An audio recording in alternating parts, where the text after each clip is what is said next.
সুপ্রভাত, কেমন আছো সবাই? আশা করি সবাই খুব ভালো আছো। আমিও খুব ভালো আছি। শর্মিষ্ঠাস জেলিস ব্লগে আপনাদের অনেক অনেক স্বাগত জানাই। ঘড়ির কাঁটায় বাজে হলো এখন 12টার। এখন থেকে আমি তোমাদের সাথে নিয়ে আমার সুন্দর দিনটি শুরু করছি। আশা রাখছি আগের দিনের ব্লগের থেকেও তোমাদের এই ব্লগটা অনেক বেশি ভালো লাগবে। দুদিন ধরে আমি ভিডিও দিতে পারিনি, তার জন্য আমি তোমাদের কাছে প্রথমেই ক্ষমা চেয়ে নিলাম। তার কারণ হলো আমার প্রচণ্ড গলায় প্রবলেম হয়েছিল। গলাতে এতটা ব্যথা যে গলা থেকে কোনো সাউন্ড বেরোচ্ছিল না। এই যে আমি কথা বলছি এখনও আমার অসুবিধে হচ্ছে, কথা বলতে গেলে কাশি হচ্ছে, কোনো কথা বলতে পারছি না। তো একটু মেডিসিন খেয়ে ভালো হয়েছে, তো তাই ভাবলাম যে না, আজকে আবার কন্টিনিউ করি।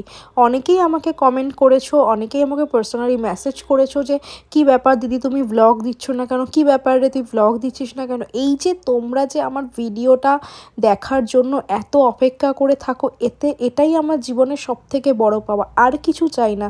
কিন্তু তোমাদের কাছে আমার একটাই রিকোয়েস্ট বলতে পারো, একটাই চাওয়া, যে তোমরা প্লিজ আমার ভিডিওটা শেয়ার করো। ইভেন তোমরা আরও আমাকে এগিয়ে নিয়ে যাওয়ার সাফল্যের পথে তোমরাই আমাকে হাত ধরে নিয়ে চলো, যাতে আমি এই কটা পরিবারের থেকে আরও অনেক বেশি পরিবার আমার পরিবারে আমি অ্যাড করতে পারি। এটা তো সবারই পাওয়া। আর কি বলো, এই ছোটোখাটো চাওয়াগুলো যদি তোমরা পূরণ করো তাতে আমি খুব ভালো থাকবো আর খুব ভালো লাগবে। তো সকাল সকাল বাবান ঘুম থেকে উঠে গেছে, উঠে নিয়ে আমি এখন বিছানাটা তুলছি। সকালে আমি স্নান করে পুজো করে নিয়েছি, তারপরে আমি বাসি জিনিসপত্র সব হাত দিচ্ছি। কিছুদিন যাবৎ আমার রুটিনটা খুবই, মানে বিয়ের 2 বছর ধরে রুটিনটা একদমই উলটপালট ছিল।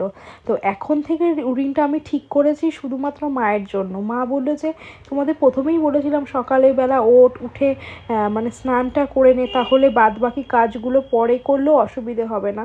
তো দেখলাম হ্যাঁ, মা যেটা বলেছে সেটাই ঠিক, যে এখন আমি স্নান করে পুজো করে আগে নিয়ে তারপরে কাজ করার পরে আমি নিজের জন্য একটু টাইম বের করতে পারি।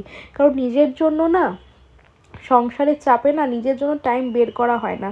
তো যখন নাকি বাবান স্নানে যায় বা বাবান ফোনে কথা বলে ঘুম থেকে উঠে অফিসিয়ালি, তখন কি আমি নিজের মতন একটু মোবাইল দেখলাম বা নিজের মতন একটু গান শুনলাম, কি একটু ভূতের বই পড়লাম, নানান ধরনের যা কাজ থাকে আমি সেইগুলো করতে পারি। আর আগে যখন স্নান করতাম না, তখন স্নান করতে 3টে 3:30 বেজে যেত, খেতে খেতেও অনেক লেট হয়ে যেত। ওর জন্যই মনে হয় শরীরটা আমার আরও খারাপ করতো। তো এখনও ঠান্ডাটা খুব একটা আমার কমেনি, এখনও গলাটায় প্রচণ্ডই ব্যথা। কিন্তু কথা তো আমাকে বলতেই হবে, কারণ কতদিন আর আমি না দিয়ে থাকবো বলো। আমারও ভালো লাগে না তোমাদের সাথে কথা না বলতে পারলে। তোমাদের অনেক দিন ধরে দুটো জিনিস দেখাবো, মা দিদি ওরা গেছিলো, সেই জিনিসগুলো দেখানো হয়নি, তো সেইগুলো একবার তোমাদের দেখাই।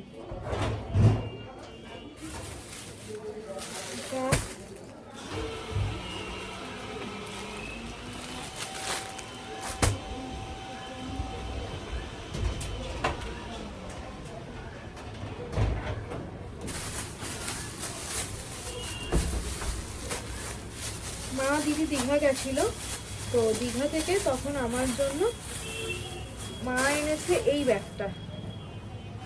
এই যে, মা দিদি যাবে আনবে না সেটা তো হয় না, এটা এনেছে মা। আর দিদি ভাই এনেছে হচ্ছে আমার জন্য এটা। তো এই দুটো ব্যাগ কেমন হয়েছে তোমরা প্লিজ আমাকে জানিও, যে তোমাদের কোনটা ভালো। আমার তো দুটো ভীষণ পছন্দ হয়েছে, কারণ আমাকে দুটোই আমার পছন্দের মানুষ দিয়েছে। আর এটা হলো আমাকে বাবান দিয়েছে। এই শাড়িটা আমি মিশোতে দেখেছিলাম, শাড়িটা এত ভালো, দামটাও খুব কম, সিল্কের মধ্যে শাড়িটা কিন্তু খুব সুন্দর। আর এই দিকগুলো দেখো কি সুন্দর ডিজাইন করা। তো সেই কারণে এই শাড়িটা আমার খুব পছন্দ হয়েছে। আর তার সাথে আমি ওই ব্লাউজটা, যেটা হাকোবা ব্লাউজের পিস আমি কিনেছিলাম, তারপর থেকে তো আমার শরীরটা খুব খারাপ হয়ে গেল, তো ওই ব্লাউজের পিসটা দিয়ে এটা আমি করবো। তো যখন করবো তখন তো তোমাদের সব সময় সবই দেখাই, তখনও দেখাবো, দেখো তোমাদের কেমন লাগে। আর তোমাদের যদি এই শাড়িটা ভালো লেগে থাকে তোমরা আমাকে কমেন্টস করতে পারো, আমি কমিউনিটি বক্সে আমি দিয়ে দেবো। সংসারে আর কাজের শেষ নেই, কতবার যে আমি ডাস্টিং করি। এই এখন খাট পরিষ্কার করলাম, এখন যে ড্রেসিং টেবিল পরিষ্কার করছি। রোজ আমি ড্রেসিং টেবিলের এই জায়গাটা একটু পরিষ্কার করি। আসলে আমার ক্লিন করে রাখতে ঘর খুব ভালো লাগে। আমার একটু প্যানিকও আছে বলতে পারো, যখনই দেখি কোথাও একটু ধুলো বা কিছু তখনই সেই জায়গাটা আমাকে মুছতে হয়। আর যে হোয়াইট ন্যাকড়াটা তোমরা আমার হাতে দেখছো, এটা হচ্ছে আমার ডাস্টার। এটা দিয়েই আমি সবসময় সব কিছু পরিষ্কার করি। আর যেটাই পাই সেটা একটু মুছে রেখে দিই, কারণ ঘর ক্লিন থাকলে দেখবে মনও ভালো লাগে, তোমার সব কিছুই ভালো লাগে। তো সেই কারণেই আমার ডাস্টিং করতে করতে মোটামুটি নিয়ার অ্যাবাউট 1 ঘন্টার মতন সময় লেগে যায় শুধু খাট, আলমারি, ড্রেসিং টেবিল সব কিছু পরিষ্কার করতে। আর আমার তো কী বলো তো, মানে একটুতে হবে না, একদম প্রমিনেন্টভাবে পরিষ্কার করতে হয়। আর কে কে আমার মতন এই রকম পরিষ্কার করে রাখতে ভালোবাসো তারা প্লিজ আমাকে একটু কমেন্ট বক্সে জানিও, তাহলে ভাববো তোমরাও আমার দলে আছো। কাজ কমপ্লিট করে রান্নাঘরে গেলাম মাছের ঝোল রান্না করতে। আজকে একদমই পাতলা মাছের ঝোল রান্না হবে, কালো জিরে কাঁচা লঙ্কা ফোড়ন দিয়ে চারাপোনা মাছের ঝোল। 2 দিন ধরে খুব রিচ খেয়েছি, কালকে মাটন খেয়েছিলাম, তারপরে মা রাত্রিবেলা কালকে জিজুর হাত ধরে শুটকি মাছ পাঠিয়েছিল আর একটু বেগুনের একটা আইটেম করেছিল সেটা পাঠিয়েছিল।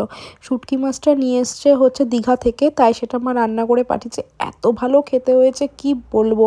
তোমরা ভাববে হয়তো আমি বাড়িয়ে বলছি, কিন্তু যারা যারা আমার মা রান্না খেয়েছে তারাই জানে যে কি ভালো রান্না। এখন বাজে হলো ঘড়ির কাঁটায় কটা 7:30। আমি ঘুম থেকে উঠলাম, উঠে ফ্রেশ হয়েছি, বিছানা তুলেছি, আর এখানে বসে বসে হচ্ছে মটর খাচ্ছিলাম, মটর আর ছোলা। খুব খিদে পাচ্ছে, বিকেলবেলা কি খাবো। আর ওয়েদারটা এত বাজে, কালকে থেকে খুব বৃষ্টি হচ্ছে। তোমাদের ওখানে কে কোথায় থাকো আমি তো জানি না, তোমাদের ওখানেও কি এরকম বৃষ্টি হচ্ছে? একটু হালকা ওয়েদার, আমি দেখো ফ্যান চালাইনি, ফ্যানটাকে অফ করে রেখেছি। আর 2 দিন ধরে তো ব্লগ দিতে পারিনি, তোমাদের সকালেই বললাম শরীরটা না খুব খারাপ ছিল। তো আজকে একটু শরীরটা ভালো হয়েছে, মনটাও এই জন্য একটু ফুরফুরে লাগছে। আর সকাল থেকে হেসে যাচ্ছি জানো, মানে হেসে যাচ্ছি বলে, আমার এক বান্ধবী আছে, ও আমার ব্লগ দেখে। তো আমি নামটা এখন বললাম ওকে, তুই আমার নামটা বললি, তাই নামটা আমি বলছি না। ও আমি দুজনে মিলে স্ট্যাটাসে হাসাহাসি করি, মানে ও ফেসবুকে কোনো হাসির কিছু দেখলে আমাকে পাঠায়, আমিও যদি হাসির কিছু দেখি ওকে পাঠাই। এবার আমার বর এত রেগে যাচ্ছে, আমাকে বলছে কী সারাদিন আমি হেসে যাচ্ছ পাগলের মতন, তোমাকে কি ডক্টর দেখাবো? মানে এত হাসছি লিটারালি, মানে কেউ একটা ভালো কথা বলছে তাতেও হাসছি। মানে সবসময় খালি হাসির কথাগুলো খালি এসেছিলো, কেটে গেল। হ্যাঁ, তো হাসির কথাগুলো সবসময় খালি মনে পড়ছে। আর এমন করছি, মানে কি বলবো তোমাদের, তোমাদের যদি পাঠাতে পারতাম তোমরাও মানে দেখে তোমরাও হাসতে। তো এই করেই সময় কেটে যাচ্ছে, এখন আর কিছু সেরকম করার নেই। আমার মোটামুটি খাওয়াও হয়ে গেছে, বিকাল টিফিনে একটু ছোলা খেলাম, আর কিছু খাবো না। এখন একটু মোবাইল দেখি, মোবাইল দেখে রাতে দেখা হচ্ছে।